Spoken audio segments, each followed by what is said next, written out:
හොඳයි. අපි වෘත චලිතය සම්බන්ධ රිවිෂන් කරන්න අදාළ සිද්ධාන්තයේ සාකච්ඡා කරමු. මේ සමහර සිද්ධාන්ත තියෙනවා ගොඩක් අය භාවිතා කරන්නේ. කේන්ද්‍ර අපසාරී බලය කියන එක භාවිතා කරන්නේ නැතුව වෘත චලිතය ඉගෙන ගන්න. එතකොට හරි අසම්පූර්ණයි. භෞතික විද්‍යාව ඉගෙන ගත්තේ නෑ වගේ. කේන්ද්‍ර අපසාරී බලය දන්නේ නැති වුණාම වාහනයක් වංගුවකින් යද්දී වේගය වැඩි වුණාම ලෙස්සන් නැහැ කියලාවත් කෙටියෙන් කියා ගන්න බෑ. දිගට ගිහින් කියන්න පුළුවන්. කෙටියෙන් කියන්න බෑ. කේන්ද්‍ර අපසාරී බලය ගත්තාම මේවා ඊටාම සරල දේවල්. හොඳයි බලන්න. අපි සටහන් ලියාගන්න දෙන්නේ. මොකද මම ලබා දුන්න නිබන්ධනීය සටහන් තියෙනවා. උත්සාහ ගන්න. ඕනෑම වස්තුවක් වෘත්තාකාර මාර්ගයක ගමන් කිරීම වෘත චලිතයක් ලෙස හඳුන්වන්නේ. ඕනෑම වස්තුවක් වෘත්තාකාර මාර්ගයක ගමන් කිරීම අපි හඳුන්වන්නේ වෘත චලිතයක් හැටියට. වස්තුවක් වෘත්තාකාර මාර්ගයක යද්දී කේන්ද්‍රයෙන් එළියට බලයක් ඇති වෙනවා. ඒක කේන්ද්‍රයෙන් එළියට යන්න හදනවා. සමහර වස්තුන් කේන්ද්‍රයෙන් එළියට යනවා. දැන් හොඳම උදාහරණය ඔය කාණීල් වල තියෙන මෙන්න මේ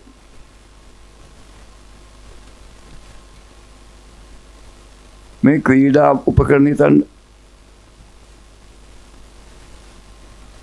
මේ විදිහට ආසන තියෙනවා.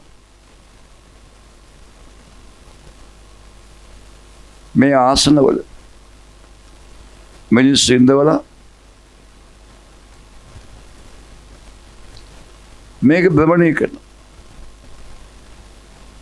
එහෙම භ්‍රමණය කළාම මේගොල්ලන් කේන්ද්‍රයෙන් ඉවතට තල්ලු වෙනවා.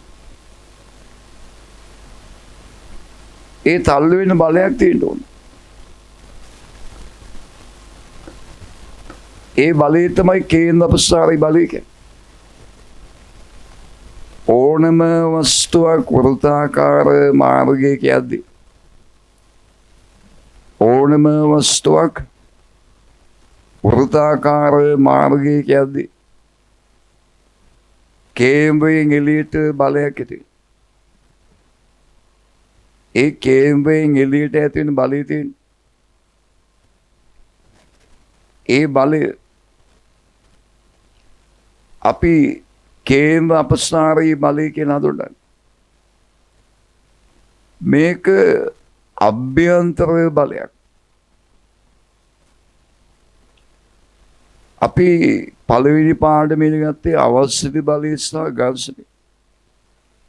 මේක මේ අවශ්‍යති බලයක්. උඩ අවශ්‍යති බලය කියන එක මතකයිනේ. පළවෙනි වීඩියෝ එක බැලුවේ නැත්නම් ඒක බලන්න. අවශ්‍යති සහ ඝර්ෂණයේ සිද්ධාන්ත. මෙහෙම දුම්රිය මැදුරියක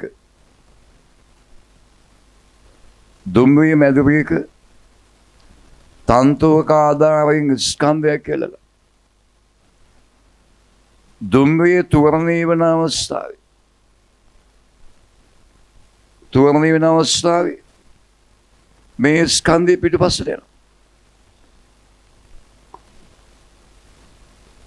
මේකට හේතුව තමයි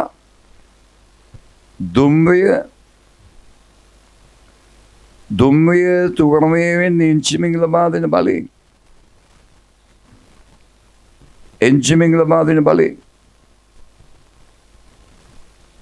මේ ස්කන්ධයේ බලයක් නැතුව තුවරණ එකට. වස්තුවකට බලයක් නැතුව තුවරණයක් ලබා දුන්නා. ඒ වස්තුවේ අවශ්‍යතේ ක්‍රියාත්මක වෙලා. චලිතයේ වෙනස් කරන් දක්වන අකමැත්ත ක්‍රියාත්මක වෙලා. විරුද්ධ දිශාවට බලයක් ඇති කරගන්න.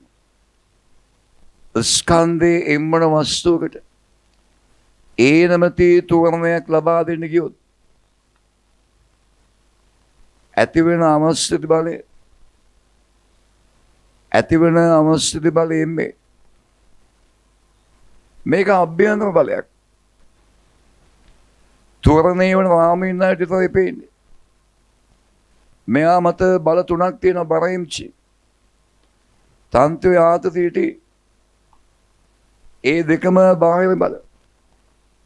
ඒක එළියේ ඉන්න අයටත් පේනවා ඇතුළේ ඉන්න අයටත් පේනවා. අවශ්‍ය බලය කියන්නේ අභ්‍යන්තර බලයක්. ඒ බලය ඒ තුවරණේ වන රාමුවේ ඉන්න අයට විතරයි පේන්නේ. ඒ රාමුවේ ඉන්න අයට පේන්නේ. එළියේ ඉන්න අයට පේන්නේ. පළවෙනි වීඩියෝ එක බලන්න හොඳට. ඒකට ඒක තේරුම් ගන්න පුළුවන්. හොඳයි. දැන් කේන්ද්‍ර අපසාරී බලය ගැන ඉගෙන ගන්න. අපි ඉගෙන ගන්න වෙනවා වස්තුවක් වෘත්තාකාර මාර්ගයක ගමන් කරද්දී මොකද්ද ඇති වෙන තුවරණය? කොහාටද මේ තුවරණය ඇති වෙන්නේ කියලා.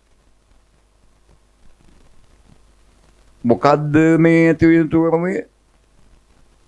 කොහාටද තුවරණය ඇති වෙන්නේ කියලා.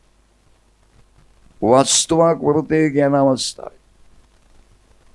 මේක දෛශික වලින් ඔප්පු කරන් තියෙනවා.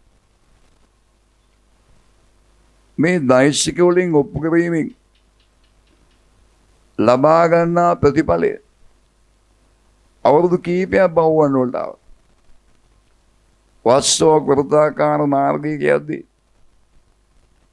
එක තැනකින් තව තැනකට යද්දී ක්‍රියාත්මක වන තුවරණයේ විශාලත්වයේ දිශාව යහලා තිබ්බා. 2019 තිබ්බා. ඒ නමේ දෛශික වලින් කරන ඔප්පු කිරීම ඉතා වැදගත්. ඒකට භාවිතා කරන දෛශික ආකලන නියමය. යම් වස්තුවක් මත ක්‍රියා කරන දෛශික දෙකක් ත්‍රිකෝණයක පාද දෙකකින් නිරූපණය කළොත් එම දෛශික දෙකේ සංප්‍රයුක්තය ඉදිරි පාදයෙන් සංප්‍රයුක්තය ඉදිරි පාදයෙන් ඉතින් මේ දෛශිකය X දෛශිකය මේක Y දෛශිකය AB ගේ නිරූපණය වෙන X දෛශිකය BC ගේ නිරූපණය වෙන්නේ Y දෛශිකය. දෛශික ආකලන නියම කියන්නේ AB දෛශිකයේ BC දෛශිකයේ සංප්‍රයුක්තයේ AB කියන්නේ X දෛශිකය BC කියන්නේ Y දෛශිකය X දෛශිකයේ Y දෛශිකයේ සංප්‍රයුක්තයේ AC ගේ නිරූපණය වෙන මේ දෛශිකයේ සංප්‍රයුක්තය. දැන් මම සමාන්තර ආශ්‍රය කලිනවා. ABCD AB පාදයේ නිරූපණය X දෛශිකය නම් DC ගේ X දෛශිකය. BC පාදයේ නිරූපණය Y දෛශිකය නම් AD ගේ Y දෛශිකය. මේ පාදයේ විශාලත්වයේ මේක විශාලත්වයේ සමානයි. මේක දිශාවම මෙතන තියෙනවා. දැන් මම ගන්නවා ABD ත්‍රිකෝණය. ABD මම ABD ත්‍රිකෝණයට දෛශික ආකලනීය දානවා. මේ පැත්තට AB දෛශිකය මෙහාට BD දෛශිකය. ඒ දෙකේ සම්ප්‍රයුක්ත AD. ඒ දෙකේ සම්ප්‍රයුක්ත AD. එතකොට AB දෛශිකේ ධන BD දෛශිකේ සමානයි AD දෛශිකේ. AB දෛශිකේ X දෛශිකේ AB. BD දෛශිකේ දන්නේ. AD දෛශිකේ Y දෛශිකේ. මේ X දෛශිකේ මෙහාට ගෙන. BD දෛශිකේ සමානයි X මෙහාට ගියාම Y දෛශිකේ වෙන X දෛශිකේ. මේක X නම් මේක Y නම්. ඒ දෙකේ අන්තරය තමයි BD වලින් නිරූපණය වෙන්නේ. BD පාදයේ නිරූපණය මෙයාගේ අන්තරය. දැන් අපි බලමු මේක වෘත චලිතයේ සඳහා භාවිතා කරන්නේ කොහොමද කියලා. මේක වෘත චලිතයේ සඳහා භාවිතා කරන්නේ මොන ආකාරයකද කියලා බලමු. බලන්න මෙන්න මෙහෙම ඕ කේන්ද්‍රය වන අරේ සිම්පල් R වන වෘත්තාකාර මාර්ගයේ ගමන් කරන ස්කන්ධය සිම්පල් M වන අංශුවක්. ඒ අංශුවේ රේඛීය ප්‍රවේගයේ V කියලා ගන්න. ඒ අංශුවේ රේඛීය ප්‍රවේගයේ V කෝණික ප්‍රවේගයේ ඔමේගා. එන අපි සිද්ධාන්ත වල ඉගෙන තියෙනවා V සමානයි R ඔමේගා. අරේ සිම්පල් R වන වෘතයක ඔමේගා නැමැති නියත කෝණික ප්‍රවේගයකින් ගමන් කරන අංශුවක රේඛීය ප්‍රවේගයේ වෙන V සමානයි R ඔමේගා. දැන් හිතන්න කාලයේ T සමානයි බිඳුවේදී අංශුව P නැමැති ලක්ෂයක තියෙන ඩෙල්ටා T නැමැති ඉතා කුඩා කාලයකදී නැත්නම් T නැමැති කාලයකදී අංශුව Q ලක්ෂයට එනවා කියන රේඛීය ප්‍රවේගයේ ස්පර්ශකදී තියෙන මෙතෙන්දී කාලයේ T සමානයි බිඳුවේදී අංශුව තියෙන්නේ P ලක්ෂය. සිම්පල් T කාලයකදී මෙයා Q ලක්ෂයට එනවා. ඒ T කාලයේදී මෙයාගේ කෝණික විස්ථාපනය තීටා කියලා හිතන්න. කෝණික විස්ථාපනය තීටා. කෝණික විස්ථාපනය තීටා කියලා හිතන්න. දැන් බලන්න මෙතෙන්දී ප්‍රවේගයේ විශාලත්වය මෙතෙන්දී ප්‍රවේගයේ විශාලත්වය සමානයි. හැබැයි දිශාව වෙනස්නේ. එහෙම දිශාව වෙනස් වුණාම දෛශිකේ දිශාව විතරක් වෙනස් වුණා දෛශික වෙනස් වෙනවා. ඒ නිසා මෙතෙන්දී ප්‍රවේගය වෙනස්. ප්‍රවේගයේ වෙනස් වෙනවා කියන්නේ තුවරණයක් තියෙනවා. තුවරණේ කොහෙද තියෙන්නේ කියලා බලන්න යන්න. අපි මේ ප්‍රවේගය දික් කරනවා. බලන්න මේ දෙක අතර කෝණය වාගමු. මෙතන ප්‍රවේගයට කෝණය. මේක ස්පර්ශ කියන්නේ මේ කෝණය අනුවයි. මේක ස්පර්ශ කියන්නේ මේ කෝණයට අනුවයි. මේ දෙක එකතු 180යි. එහෙනම් මෙන්න මේ චතුරස්‍රය බලන්න මේ චතුරස්‍රය. මේ චතුරස්‍රයේ කෝණ හතරම එකතු 360යිනේ. මේ දෙකේ එකතු 180 නම් මේ කෝණේ එකතු 180යි. මෙයා තීට නම් මෙන්න මේ කෝණය 180 වෙන තීට වෙන. මෙයා 180 ටීට වෙන්නේ. මෙන්න මේ කෝණයේ ටීට වුණොත් 180 ටීට වෙන්නේ මේ කෝණයේ ටීට වුණොත්. පැහැදිලි? දැන් මෙතෙන්දී P ලක්ෂයේදී ප්‍රවේග දෛශිකය ගන්න V1යි කියලා. Q ලක්ෂයේදී ප්‍රවේග දෛශිකය ගන්න V2යි කියලා. V1 විශාලත්වයත් V2 විශාලත්වයත් දිශාව විතරයි වෙනස්. අපි දැන් මේ V1 දෛශිකය V2 දෛශිකය ත්‍රිකෝණයක පාදයක නිරූපණය කරන V1 දෛශිකය AB නැමැති පාදයෙන්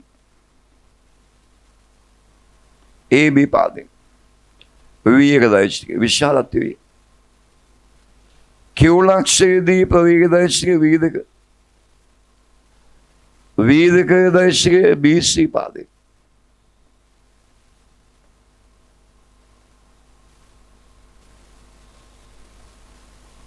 එතකොට මෙන්න මේ කෝණයේ θීට ඔය කෝණයේ θීට දැන් බලන්න අපි සමාන්තර රාශියක් නිර්මාණය කරනවා. ABCD සමාන්තර රාශිය. මේ පාදයේ සමාන්තරව මේ පාදයෙන්. මේ පාදයේ සමාන්තරව මේ පාදයෙන්. මෙයාගේ නිරූපණය වන දෛශිකය V1 දෛශිකය නම් මෙයාගේ දෛශිකයත් V1. මෙයාගේ නිරූපණය වන දෛශිකය V2 නම් මෙයාගේ නිරූපණය වෙන්නේ ඒ දෛශිකයමයි V2මයි. විශාලත්වය සමානයි දිශාව සමානයි. දැන් මම මෙන්න මේ BD පාදයේ නිරූපණය වෙන මොන දෛශිකද බලන්න.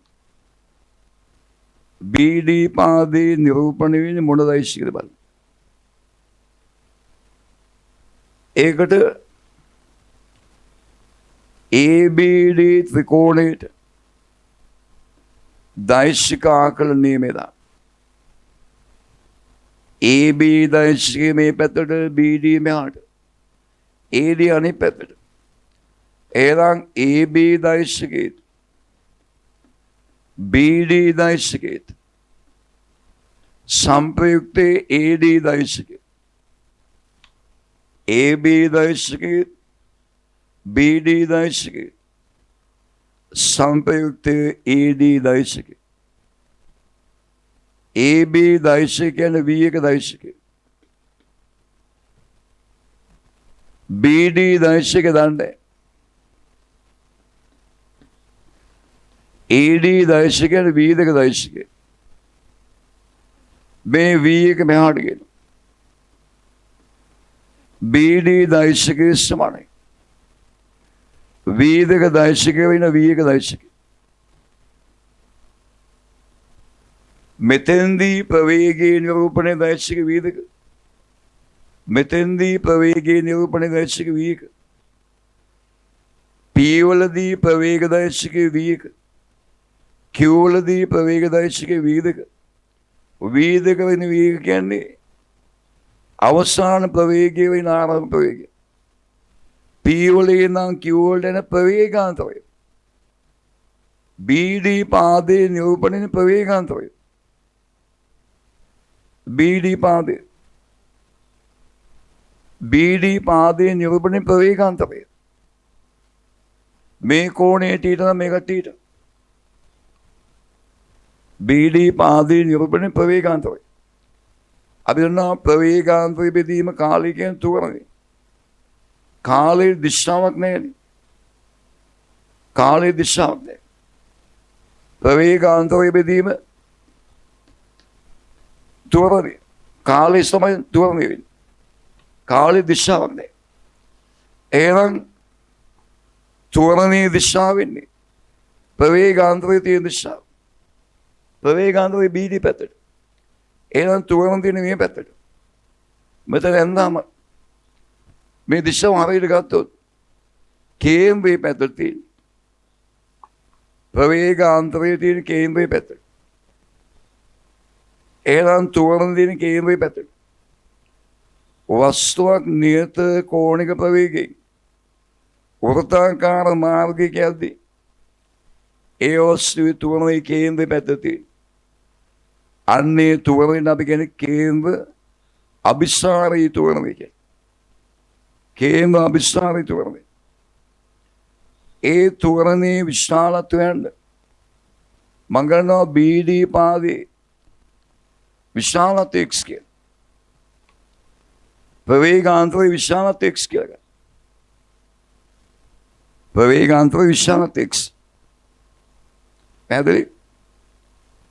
x වලා කියවන්න අපි ABD ත්‍රිකෝණයේ විශාලත්වය ගන්නවා. ABD ත්‍රිකෝණයේ විශාලත්වය. AB පාදයේ නිරූපණය V1 දෛශික. එයාගේ විශාලත්වය V. AD පාදයේ නිරූපණය වෙන්නේ V2 දෛශික. එයාගේ විශාලත්වය V. BD පාදයේ විශාලත්වය X කියලා ගත්තා. අපි A වල ඉඳලා BD ට ලම්බකයක් අදිනවා.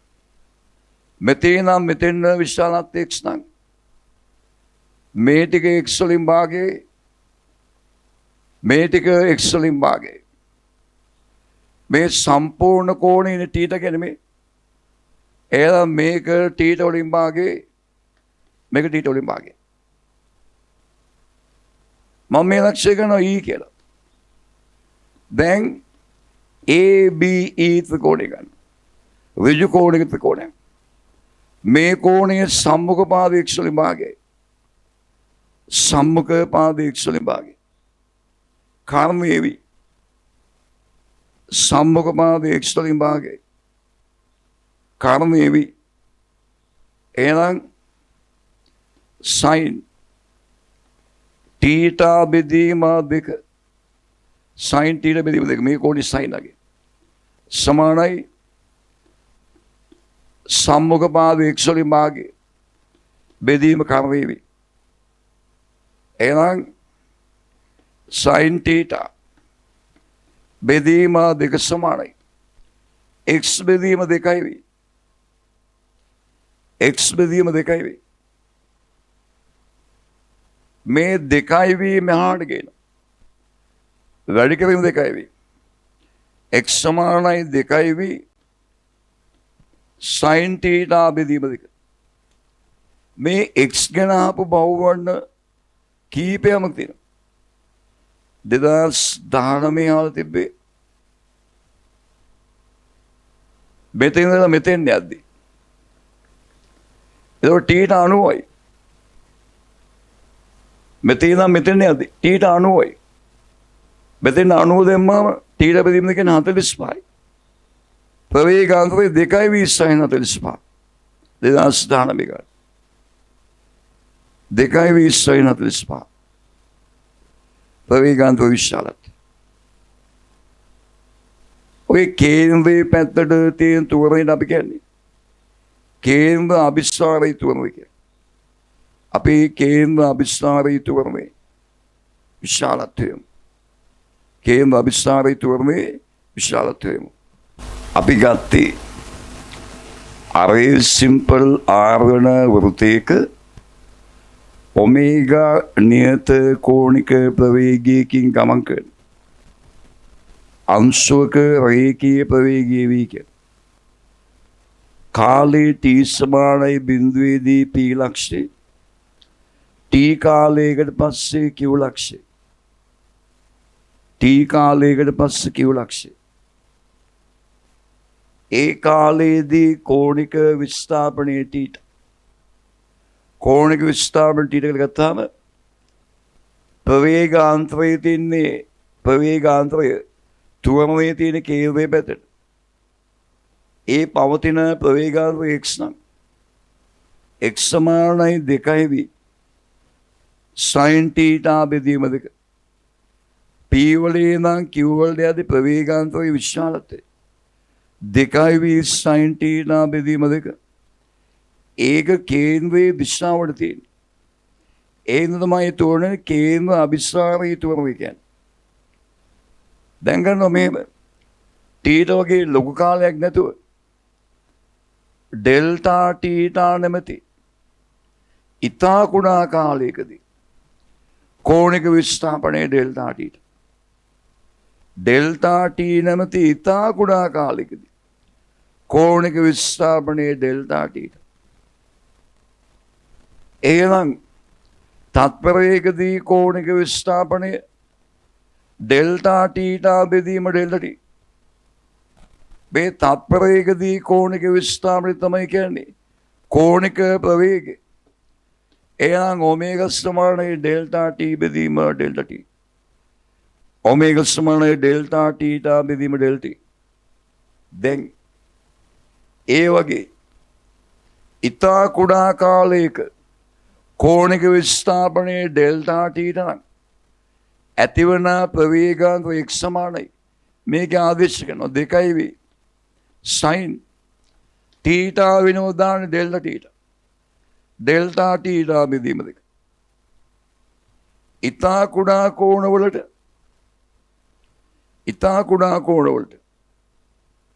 කෝණය ඉතා කුඩා කෝණ රේඩියන් වලින් මැන්නාම මේ ඩෙල්ටා තීටා රේඩියන් වලින් මැන්නාම කෝණයගේ sin ගේ ආසන ඔස්සේ සමානයි. sin ඩෙල්ටා තීටා බෙදීම 2. sin ඩෙල්ටා තීටා බෙදීම 2 ආසන ඔස්සේ සමානයි. ඩෙල්ටා තීටා බෙදීම 2. මේ ඔකොන දානවා ඩෙල්ටා තීටා බෙදීම 2. ඉතා කුඩා කෝණ රේඩියන් වලින්ම නැති කෝණයගේ සහ sin ගේ ආසන ඔස්සේ සමානයි. එහෙනම් ප්‍රවේගාන්තර එක් සමානයි. ප්‍රවේගාන්තර එක් සමානයි. 2v sin ඩෙල්ටා තීටා බෙදීම 2 දාන්නේ ඩෙල්ටා තීටා බෙදීම 2. මේ දෙකයි මේ දෙක කැපුණාම ප්‍රවේගාන්තර එක් සමානයි v වල ඩෙල්ටා තීටා. ත්වරණය කියන්නේ එහෙනම් කේන්ද්‍රයේ පැත්තේ තියෙන ත්වරණය එහෙනම් ඒ සමානයි ප්‍රවේගාන්තරයේ බෙදීම කාලය. ඒ සමානයි ප්‍රවේගාන්තරයේ බෙදීම කාලය. ප්‍රවේගාන්තරයේ v වල ඩෙල්ටා ටී බෙදීම කාලයේ ඩෙල්ටා ටී. එහෙනම් ඒ සමාන වෙනවා v වල ඩෙල්ටා තීටා බෙදීම ඩෙල්ටා ටී කියන්නේ ඔමේගා. එහෙනම් ත්වරණයේ සමානයි v ඔමේගා. ත්වරණයේ සමානයි v ඔමේගා. කේන්ද්‍ර අභිසාරී ත්වරණය ඒ සමානයි v ඔමේගා. කේන්ද්‍රයේ දෙසට පවතින ත්වරණය ඒ සමාන වෙනවා v ඔමේගාට. ඒ වලාගේ v ඔමේගා. එතකොට කේන්ද්‍රයේ දෙසට ත්වරණය කේන්ද්‍ර අභිසාරී ත්වරණය ඒ සමානයි v ඔමේගා. v වෙනෝ දානවා r ඔමේගා කියලා. දැම්මම ඒ සමානයි v ට r ඔමේගා දැම්මොත් r ඔමේගා වරක් ඔමේගා ඒ සමානයි ඔමේගා වර්ගය r. ඒ කියන්නේ ඔමේගා වර්ගය r. ඒ වගේම v සමානයි r ඔමේගා වලින් r මෙහාට ගියොත් ඔමේගා සමානයි v බෙදීම r. මේ ඔමේගා වෙනුවෙන් v බෙදීම r දාන්න. දැම්ම මේ සමානයි v වරක් ඔමේගා දාන්න v බෙදීම r. එහෙනම් ඒ සමානයි v වර්ග බෙදීම r. එහෙනම් කේන්ද්‍ර අභිසාරී ත්වරණයේ ඒ සමානයි v ඔමේගා සමානයි ඔමේගා වර්ගය r සමානයි v වර්ග බෙදීම r. කේන්ද්‍ර අභිසාරී ත්වරණය. අර සිම්පල් ආරණ වෘතයක ඔමේගා නියත කෝණික ප්‍රවේගයෙන් වස්තුවක් ගමන් කරද්දී ඇතිවන කේන්ද්‍ර අභිස්ථාන ත්වරණය ඇතිවන කේන්ද්‍ර අභිස්ථාන ත්වරණය ඒ සමානයි V ඔමේගා සමානයි ඔමේගා වර්ගය සමානයි V වර්ග බෙදීම මේකේ ව්‍යුත්පන්න කිරීම සිලබස් එකේ කරන්න කියලා නෑ. නැති වුණාට මෙතෙන් යනකන් තිබෙකාව ප්‍රවේගාන්තරයේ ත්වරණයේ විශාලත්වයට අපි ඔප්පු කළ සමීකරණ x සමානයි 2v sin ඩෙල්ටා තීටා බෙදීම 2 මෙතෙන් යනකම් බහුවන තියෙනවා.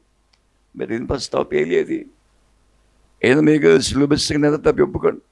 මෙතෙන් යනකම් තියෙනවා. එතනින් පස්සේ මේ පොඩි පේලි දෙකයි තියෙන්නේ. එහෙනම් මේක ඔප්පු කරනවා. කේන්ද්‍ර අභිස්ථාරිත. උදේ දැන් අපි බලමු මොකද්ද කේන්ද්‍ර අභිස්ථාරී බලය කියන්නේ. කේන්ද්‍ර අභිස්ථාරී බලය.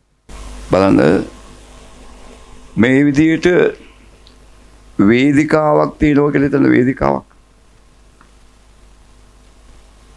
වේදිකාව මත ස්කන්ධයේ සිම්පල් ලෙමන වස්තුවක් තියෙනවා. ස්කන්ධයේ සිම්පල් ලෙමන වස්තුවක් තියෙනවා. වේදිකාව ඔමේගා කෝණික ප්‍රවේගයෙන් භ්‍රමණය කරනවා. එතකොට මෙයත් ඔමේගා කෝණික ප්‍රවේගයෙන් වෘත්තාකාර මාර්ගයක යනවා. වෘත්තාකාර මාර්ගයක යද්දී ත්වරණයක් ඇති වෙනවා. ඒක කේන්ද්‍රයේ දෙසට ඇති වෙනවා. කේන්ද්‍ර අභිස්ථාරී ත්වරණය. මෙයාට මේ ත්වරණය බලයෙන් ලබා දෙන්නේ. එහෙම බලෙන් ත්වරණයක් ලබා දෙනකොට අවශ්‍යතී ක්‍රියාත්මක වෙලා අනිත් පැත්තට අවශ්‍යති බලය එම්මේ අභ්‍යන්තර බලයක්. මෙන්න මේක තමයි කේන්ද්‍ර අභිස්ථාරී බලය කියන්නේ. එළියට බලයක් ඇති වෙනවා. ඝර්ෂණයම තිබෙන නැත්නම් මේ එළියට විශ්ව වෙනවා. ඝර්ෂණය තිබෙන නැත්නම් මේ එළියට විශ්ව වෙනවා. කේන්ද්‍ර අභිස්ථාරී බලයෙන් මේ එළියට විශ්ව වෙනවා. ඕනෑම වස්තුවක් වෘත්තාකාර මාර්ගයක යද්දී අපි ගණන් හදන්න පටන් ගන්න මුලින්ම කේන්ද්‍ර අභිස්ථාරී බලය ගැන හිතලා වස්තු වෘත්තාකාර මාර්ගයක යනකොට කේන්ද්‍ර අභිස්ථාරී බලය ඇති වෙන එළියට. කේන්ද්‍ර අභිස්ථාරී බලය කියන්නේ එම්මේ M වරක් V ඔමේගා නැත්නම් M ඔමේගා වර්ගය නැත්නම් MV වර්ග බෙදීම කේන්ද්‍ර අභිස්ථාරී බලය. right. මේ බලය භාවිතා කළ තමයි වෘත්ත චලිතය ගණන් හදන්නේ. ඒ කේන්ද්‍ර අභිස්ථාරී බලය භාවිතයෙන් අපි වෘත්ත චලිතය ගණන් හදන විදිය අපි රිවිෂන් තුන්වෙනි එකේ කරන්නේ. රිවිෂන් තුන්වෙනි එකේ වෘත්ත චලිතය. රිවිෂන් තුන්වෙනි එක. පළවෙනි එකේදී අපි දෙවෙනි එකේදී අවශ්‍යතය ඝර්ෂණය කරේ. තුන්වෙනි එකේ. පැහැදිලි? අපි අවශ්‍යතය සහ ඝර්ෂණය තව ගණන්යක් හදනවා. අවශ්‍යතය සහ ඝර්ෂණය. එනම් අපි මේක රිවිෂන් 4 වෙනි එක කරමු. අපි රිවිෂන් 4 වෙනි එක කරන්නේ කියන්නේ මේ සතියේ කරන රිවිෂන් පන්ති. මේ සතියේ බ්‍රහස්පතින්දා සිකුරාදා දෙකේම වෘත්ත චලිතය කරන්නේ. අනේකදී අපි කේන්ද්‍ර අභිස්ථාරී බලයෙන් තමයි වෘත්ත චලිතය පටන් ගන්න. එතන මේ අදක වීඩියෝ එක හරියට අදින්න ගන්න. කේන්ද්‍ර අභිස්ථාරී බලය කියන්නේ මොකක්ද කියලා. මේක ප්‍රායෝගිකයි. දැන් පරීක්ෂණාගාරයේදී පරීක්ෂණ නලයකට ද්‍රාවණ හරි සංයෝග හරි දාලා අවක්ෂේපයක් හදාගන්න කියලා හිතන්න. ද්‍රාවණ කීපයක් දාලා අවක්ෂේපයක් හදාගන්න. අපි සාමාන්‍යයෙන් කරන ක්‍රමේ ඒ ද්‍රාවණ දාලා හොඳින් කලවම් කරලා පැත්තකින් තියලා තියෙනවනේ. සෑහෙන වෙලාවක් බලාගෙන ඉන්න ඕනේ. ගොඩාක් වෙලා බලන කාලය අපත යනවා. අපි කවද මේක පරීක්ෂණ නලයකට දාලා පරීක්ෂණ කරලා තියෙන මේ වගේ උපකරණයක්. මේ ගොඩක් කැලේ තියෙනවා මේ අත්‍යවශ්‍ය දේවල්. මේ පරීක්ෂණ වල එල්ලන තන්තුක ආදරනේ. මෙයා කරකෙවුවම මෙයා වෘත්තාකාර මාර්ගය කරනවා. මෙයා මෙහෙම කරකවනවා එහෙම. කරුණ මෙයා මෙහෙම කරකිනවා. එතකොට මෙයා මෙහෙම මේ විදිහට කේන්ද්‍ර අපස්සාරයෙන් ඈත් වෙනවා. ඒ අවක්ෂේපේ මේ ධාවනයේ තියෙන හැම අංශයක් මතත් ඔය කේන්ද්‍ර අපස්සාර බලය තියෙනවා. ස්කන්ධේ වැඩි නම් කේන්ද්‍ර අපස්සාර බලය වැඩිනේ.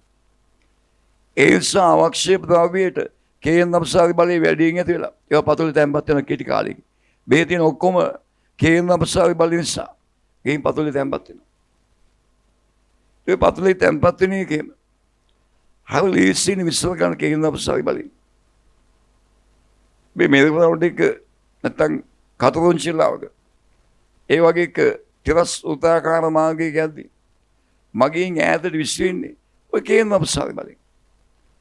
ඒක හොඳට පේනවනේ. බලෙන් වෘතේ කියවනවා. බලෙන් වෘතේ කියව ගම එළියට කේන්ද්‍ර අපස්සාර බලය. මේක අභ්‍යන්තර බලයක්. මම ඒක නෙහිට කියන්නම්. හරි. right.